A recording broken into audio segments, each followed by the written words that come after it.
नमस्कार दोस्तों, कैसे हैं आप लोग। मैं सूरज चौधरी आप सभी का स्टडी IQ PCS चैनल पर हार्दिक स्वागत करता हूं। शुरुआत करते हैं अपनी लक्ष्य सीरीज की, जहां पर हम लोग टॉप 200 करंट अफेयर्स जो इंडियन पॉलिटी से जुड़े हुए हैं उनको कवर कर रहे हैं। आज का हमारा जो पहला टॉपिक रहेगा वह रहेगा आंध्र प्रदेश, और आंध्र प्रदेश को दिया जाने वाला स्पेशल असिस्टेंस मेजर SAM। क्या है SAM और आंध्र प्रदेश को इसकी आवश्यकता क्यों पड़ी, और साथ में क्यों ये अवार्ड किया गया आंध्र प्रदेश को। देखिए, आंध्र प्रदेश को अगर हम देखते हैं तो भारत के अंदर सबसे पहले भाषाई क्षेत्र के भाषाई राज्य के तौर पर अगर किसी राज्य का गठन हुआ तो वो आंध्र प्रदेश था। बात सिर्फ यहीं पर नहीं रुकी। सन 2014 में एक और राज्य तेलंगाना का गठन यहीं से तोड़ करके किया गया, यानी कि आंध्र प्रदेश को 2014 में फिर से बाइफर्केट कर दिया गया। अब जब बाइफर्केशन किया गया तो इसके लिए बाइफर्केशन रहा आंध्र प्रदेश रीऑर्गेनाइजेशन एक्ट 2014 के तहत। ये अधिनियम के अंतर्गत कुछ ऑब्लिगेशंस आए। साथ में आप सभी जानते हैं कि भारत के अंदर हर 5 वर्ष में वित्त आयोग का गठन किया जाता है। मैंने आपको लास्ट लेक्चर में बताया भी था। तो 14वें वित्त आयोग की सिफारिश के आधार पर यहाँ पर आंध्र प्रदेश को ये मेजर्स एक्सटेंड किए गए हैं। अगर हम SAM की बात करें तो SAM सबसे पहले ये जो कंसेप्ट आता है कब आता है, ये कंसेप्ट आता है 1969 यानी कि 1969 में। अब किन राज्यों को स्टेटस दिया जा सकता है? देखिए, अगर हम राज्यों को SAM एक्सटेंड करने की बात करें तो इसमें वो राज्य आएंगे जहां पर किसी न किसी प्रकार से कोई नेगेटिव चीजें हैं, जैसे कि वहां का टेरेन यानी कि इलाका, जैसे कोई क्षेत्र ऐसा है जहां पर पहाड़ी इलाका है। अब जब पहाड़ी इलाका, तो आप जानते हैं इकोनॉमिकली उसको डेवलप करना, वहाँ से रेवेन्यू जनरेट करना बड़ा मुश्किल हो जाता है। उदाहरण के तौर पर आप देख सकते हैं उत्तराखंड, हालांकि वहाँ टूरिज्म एक अलग चीज़ हो जाती है, लेकिन फिर भी मुश्किलें होती हैं। तो उन क्षेत्रों में जहाँ पर टेरेन मुश्किल है या फिर उनका ज्योग्राफिकल और सोशियो इकोनॉमिक जो कंडीशंस हैं वो ठीक नहीं है।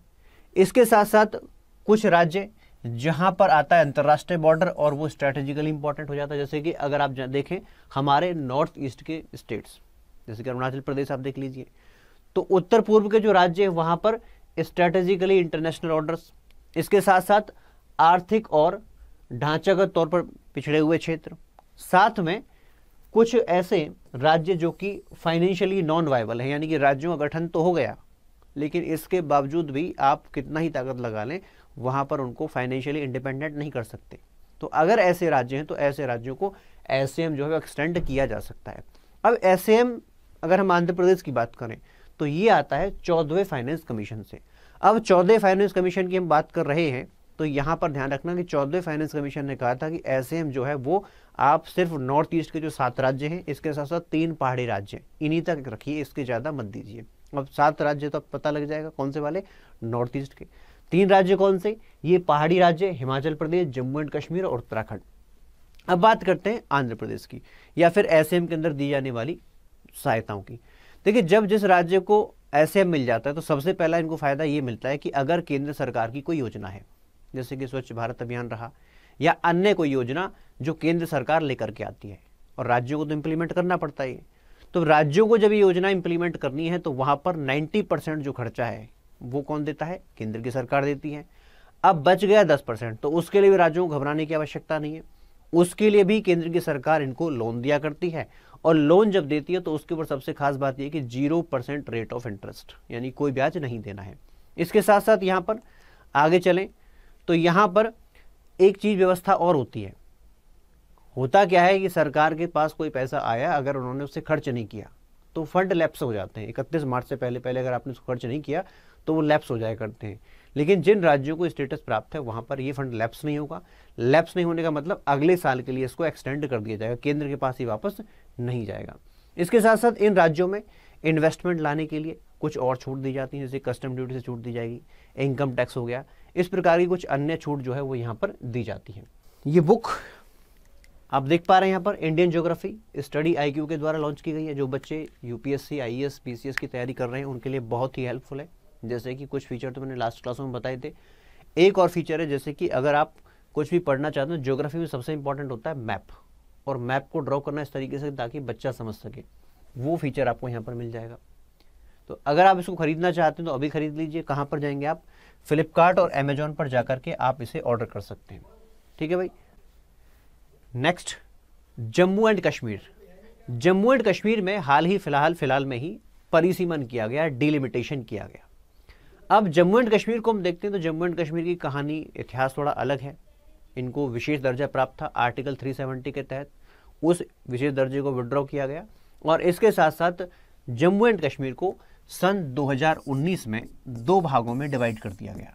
दो भागों में, यानी कि एक तरफ आता है लद्दाख, दूसरी तरफ जम्मू एंड कश्मीर। दूसरा जो बदलाव रहा, पहले हम इसको राज्य कहा करते थे, आज के टाइम पर ये बन जाता है क्या, यूनियन टेरिटरी। जब राज्य आप कहते तो आप समझ गए ना कि ये फेडरेशन का हिस्सा था। अब जब आप यूटी कहते हो तो इसका मतलब क्या है, अब ये डायरेक्टली जो है केंद्र के द्वारा कंट्रोल किया जाएगा। तो ये कुछ बदलाव इसके अंदर हुए। जब ये बदलाव हुए तो यहाँ पर बात आती है लोगों के रिप्रेजेंटेशन की। अब लोगों का रिप्रेजेंटेशन राज्यों में कहाँ पर होता है, वहाँ की विधानसभा के अंदर होता है। अब विधानसभा के अंदर क्या होता है, हमारे जनता के द्वारा चुने हुए सदस्य, जिनको आप विधायक कहते हैं, वो जाके जनता की बात रखते हैं और वहीं पर राज्य के लिए कानून बनाया करते हैं। लेकिन यूनियन टेरिटरी के लिए ऐसा कोई प्रावधान होता नहीं है। हालांकि आज हम देखते हैं भारत के अंदर 8 यूनियन टेरिटरी है। 8 यूनियन टेरिटरी में 3 यूटी आपको ऐसी मिल जाएंगी जहां पर लोगों के रिप्रेजेंटेशन का प्रावधान है। उदाहरण के तौर पर दिल्ली है।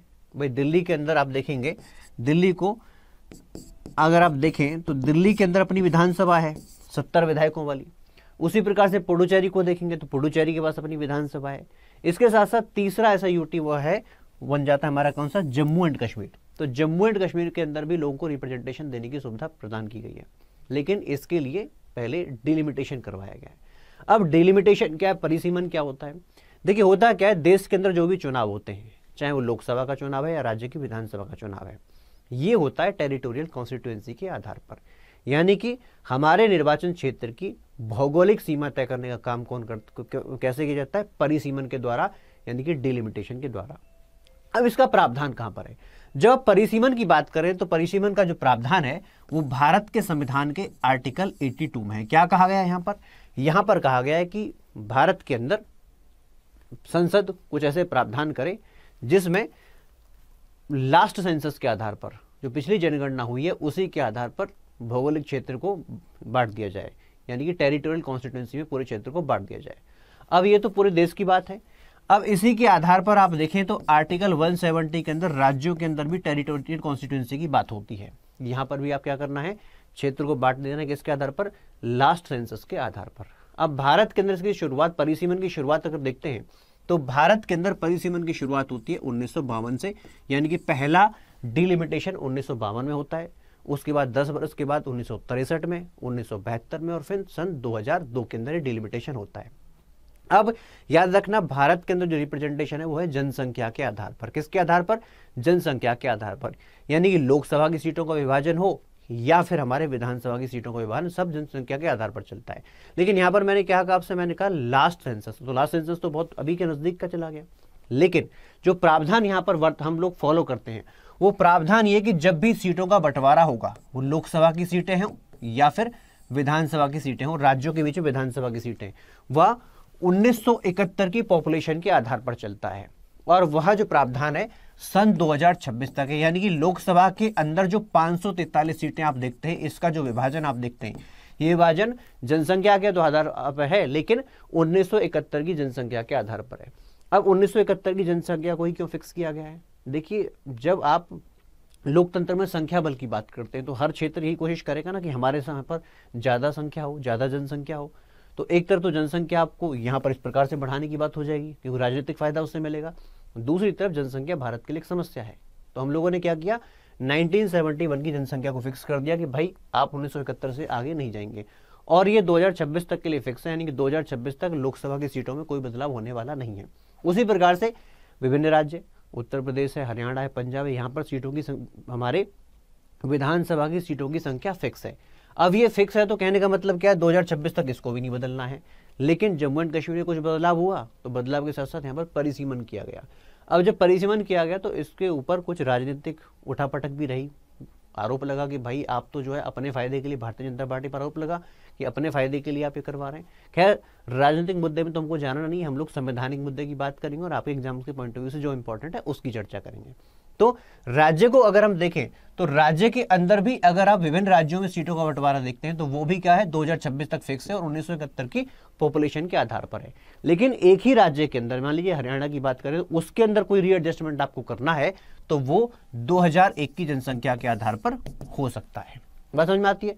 अब ये काम कौन करता है? ये काम करता है हमारा परिसीमन आयोग, डीलिमिटेशन कमीशन।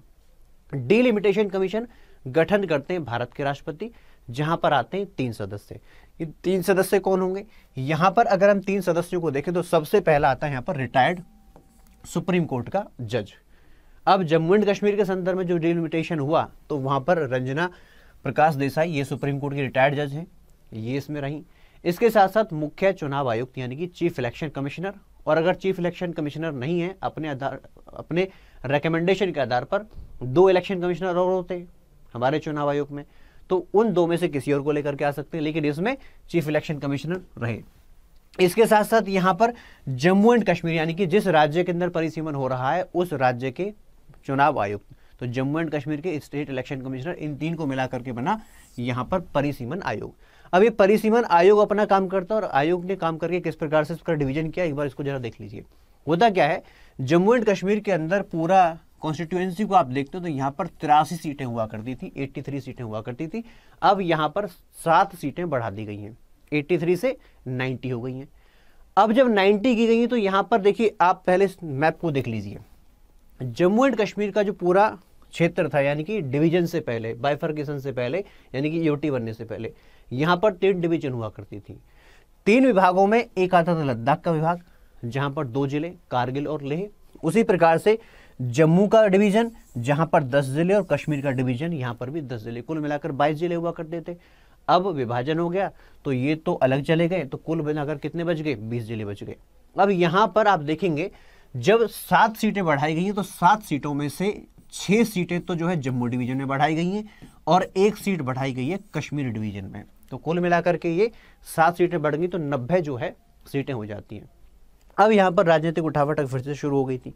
भाई ये कहा गया कि जब आप रिप्रेजेंटेशन की बात करते हैं तो रिप्रेजेंटेशन दिया जाता है जनसंख्या के आधार पर। किसके आधार पर? जनसंख्या के आधार पर। तो आरोप ये लगा कि भाई देखो, राज्य के अंदर जो आप पॉपुलेशन देखते हैं, जम्मू सेक्टर की पॉपुलेशन अगर आप देखते हैं तो जम्मू सेक्टर की पॉपुलेशन तो 44% है, लेकिन टोटल सीटों में से इसको दिया गया 48% सीटें। उसी प्रकार से 56% पॉपुलेशन है कश्मीर डिवीजन के पास और इनको सीटें दी गई कुल मिलाकर के 52%। तो ये राजनीतिक आरोप भी लगा। लेकिन यहाँ पर जब ये सीटों का डिवीजन किया गया, जम्मू को सीटें बढ़ाएगी, तो यहाँ पर एक जो डिवीजन रहता था किस से वाला, जम्मू एंड कश्मीर वाला, उसको उठा करके एक कर दिया गया है। ठीक है भाई, तो चलिए ये रहा। अब बात करते हैं पीओके की, यानी कि वो क्षेत्र जो पाकिस्तान के कब्जे में है, तो उसके लिए भी सीटें अपन रखेंगे। तो 24 सीटें इसको दी गई हैं। बात समझ में आती है भाई? तो चलिए ये रहा पूरा डिलिमिटेशन कमीशन क्या होता है और जम्मू एंड कश्मीर किस प्रकार से कुछ बदलाव हुए हैं। अच्छा, यहाँ पे एक चीज़ और देख लीजिए, जब जम्मू एंड कश्मीर की बात कर रहे हैं तो एक मुद्दा बहुत रहा था कश्मीरी पंडितों वाला। तो जब आप कश्मीरी पंडित या माइग्रेंट्स की बात करते हैं तो उनके लिए भी 2 सीटें भाई रिजर्व की गई हैं यहाँ पर, और जो वहाँ पर एसटी वर्ग है उसके लिए 6 सीटें। ठीक है भाई, 6 सीटें इनके लिए रिजर्व की गई हैं। तो ये एक छोटी सी इन्फॉर्मेशन मिस हो गई थी, तो मैंने आपको यहाँ पर बता दिया। अब चलते हैं एमसीक्यू की तरफ। कल की क्लास में पूछे गए सवाल, मैंने पूछा था कि इनमें से कौन सा विषय ऐसा है जो कि राज्य का विषय है, स्टेट लिस्ट के अंदर आता है। देखिए, आप इलेक्ट्रिसिटी, मैरिज की बात करें, बैंकिंग की बात करें, ये स्टेट लिस्ट में नहीं आते हैं। स्टेट लिस्ट में आता है सिर्फ और सिर्फ हमारा पब्लिक हेल्थ। ठीक है, उसके बाद हमारा सेकंड क्वेश्चन कहता है कि केंद्र और राज्य विधान का क्षेत्रीय विस्तार, यानी कि देश की संसद के द्वारा बनाया गया कानून, उसकी सीमाएं कहाँ तक रहेंगी, राज्य के द्वारा बनाया गया कानून, उसकी सीमाएं कहाँ तक रहेंगी। इसका जो चर्चा आती है वो कहाँ पर आती है? ये चर्चा आती है आर्टिकल 245 में। ए इज द करेक्ट आंसर। और 246 तो आप जानते ही हैं, स्टेट लिस्ट बताई गई है। ठीक है जी, समझ में आती है बात आपको? अच्छा चलो, आपके लिए क्वेश्चन और है। कल की क्लास में हम लोग चर्चा कर रहे थे रेजिडुअरी पावर्स की, यानी कि वे शक्तियां जिनकी चर्चा भारत के संविधान के किसी भी लिस्ट में नहीं आती है। तो वो चर्चा, वो जो शक्तियां हैं, अवशेष शक्ति जिनको आप कहते हैं, ये शक्तियों की चर्चा भारत के संविधान के कौन से आर्टिकल में आती है, ये आर्टिकल आपको मुझे बताना है कमेंट बॉक्स में लिख करके। ठीक है भाई, तो चलिए इसके साथ ही अगर आपका कोई क्वेरी है तो you can ask me at my social media handles, यहाँ पर दिए गए हैं।